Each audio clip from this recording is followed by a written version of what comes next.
So, Ronald Reagan, when he was president, you know, that's when the whistle was being blown, long before George Bush became president, because, see, Reagan was president for 2 terms. Now, let's get back to Solari and Catherine Fitt's claims of whistleblowing.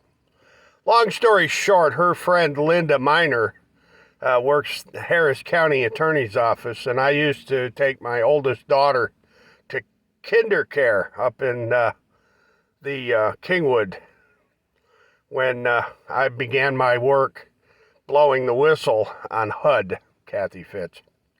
During the Reagan administration, before William Webster got subpoenaed before the Select Senate Committee on Intelligence regarding all the organized crime involving the looting of the banks. It wasn't the savings and loan crisis, everybody. It was a banking crisis. And they tried to use the savings and loans as a distraction and a scapegoat. But under the Reagan presidency, his first term actually, when, what was her name there? Ann Richards. Ann Richards was still governor, Kathy Fitz, during the Mark White Attorney General administrations. Were you working for President Bush then, Kathy? I think you and Linda Miner forget that this was all being exposed during the first tenure of Ronald Reagan, not Vice President Bush. But in any event, Mark White's office and Ann Richards' office were directly involved. And, Kathy Fitz, there's a couple of old colleagues of mine, Don Bowles, they blew him up. And then let's see, Paul Friggins. Paul Friggins was writing about all of this stuff back in the 70s. Were you working for HUD back in the 70s when they started the Office of Interstate Land Sales Registration, Kathy Fitz?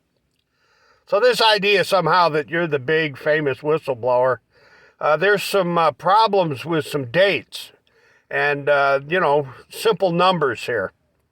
You weren't working for Bush when all this started getting exposed. This was all being exposed before you went to FHA and HUD, Kathy Fitz. That's the reality of it.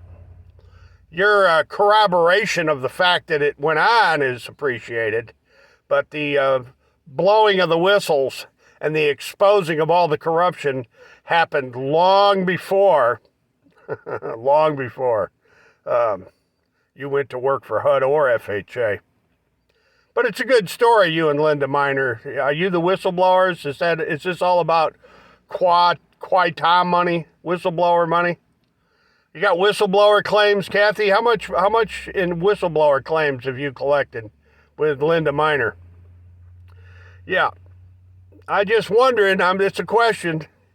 Have you been paid whistleblower money, Kathy, or did you try to get it with a Qui Tom action or two?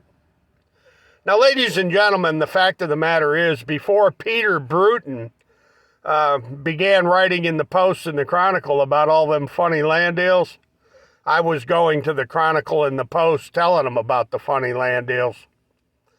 This is back in the early days of, Jim Maddox's administration. Jim Maddox, after Mark White left office. Oh, boy, I tell you what. The history goes back to the first administration of County Judge Alvin Stahl and his executive assistant, Ann Carr, there at Conroe. You might want to look into the stories in the Conroe Courier, Linda Miner, and the Conroe Courier, Kathy Fitz. Pretty interesting about all these real estate swindles and real estate scams all tied to the banks.